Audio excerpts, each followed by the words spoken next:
విదేశాల్లో చదవాలనుకుంటున్నారా? అయితే విదేశ్ కన్సల్ట్ ని సంప్రదించండి. అందరి మధ్య భాగవతులు అందరి మధ్య కూడా ఆనలుష్యాలు కరిగిపోతూ ఉంటే ఇసుక పాత్ర వలె ఎంతకీ తరగనటువంటి వారి అనుభూతులు పరస్పరం అందించుకుంటూ ఆ తర్వాత అన్నదాన సత్రానికి వచ్చి మనసులో శ్రీనివాసుని దివ్యమంటి తన్మయత్వంతోనే పులకించిపోతూ ఉంటారు. ముఖ్యమన ఫలమిదం మధుకైట భారే నా జన్మన ఫలమిదం మధుమికమైనటువంటి కార్యక్రమాలు ఉంటారో వాటిని అన్నిటినీ కూడా చెయ్యాలి అని సంకల్పించడం కూడా ఒక మహత్తరమైనటువంటి అభిప్రేరణాత్మకమైనటువంటి చిత్తవృత్తి. ఎందుకంటే స్వామి ప్రసాదాన్ని వర్యుల యొక్క ఆశయం. సిరులకు నెలవైనటువంటి శేషగిరిలో అన్నదానం అనాదిగా జరుగుతున్నది. ఎంతోమంది ఇక్కడ అన్నదానం చేసి తరించారు. ఆధునిక కాలంలో భక్త శిరోమణి మాతృశ్రీ తరిగొండ వెంగమాంబ నిత్యాన్నదానం నిరతాన్నదానం కూడా నిర్వహించింది అని చెప్పి పెద్దలు చెప్తూ ఉన్నారు. మామూలుగా కొన్ని సంప్రదాయములు వారు చెప్తూ ఉంటారు.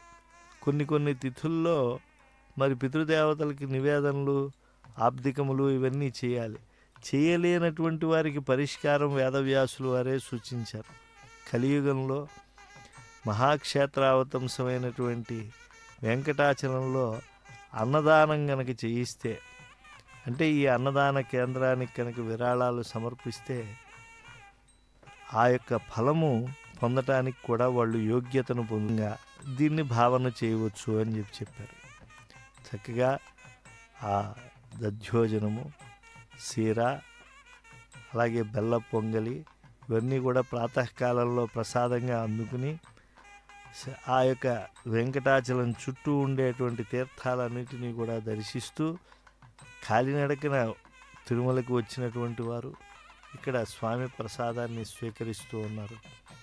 ఇలా తిరుమల యాత్రను పూర్తి చేసుకోవటం అని అంటే ఒక అదృష్ట విశేషం. ఎందుకంటే స్వామికి చాలా ఇష్టమైనటువంటి క్షేత్రం ఇది. వైకుంఠం వా పరిత్యక్షే న భక్తాం త్యక్తుముత్సహే అని చెప్పి వైకుంఠాన్న లక్ష్మీని విడిచిపెడతాను కానీ భక్తులు తండోపతండాలుగా వచ్చేటువంటి నా ప్రసాదాన్ని స్వీకరించేటువంటి వెంకటాచలాన్ని విడిచి వెళ్ళను అని వెంకటేశ్వర స్వామి స్వయంగా చెప్పారు.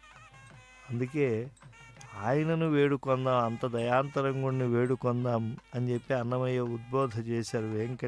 వేడుకొందామా వెంకటగిరి వెంకటేశ్వరుని, ఆమటి మొక్కులు వాడు ఆదిదేవుడే వాడు, ఇంతకన్నా దేవుడు ఇంకెవరున్నారండి అని చెప్పారు. కానీ పైగా ఈ యొక్క కొండ ఎటువంటిది? ధర్మక్షేత్రం ఇది.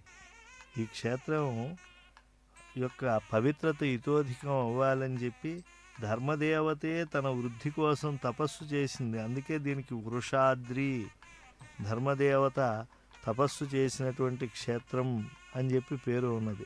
గిరావస్మిన్ తపస్తేపే ధర్మోపి స్వాభివృద్ధయే తస్మాదాహు వృషాద్రిం తం మునయ వేదపారగ.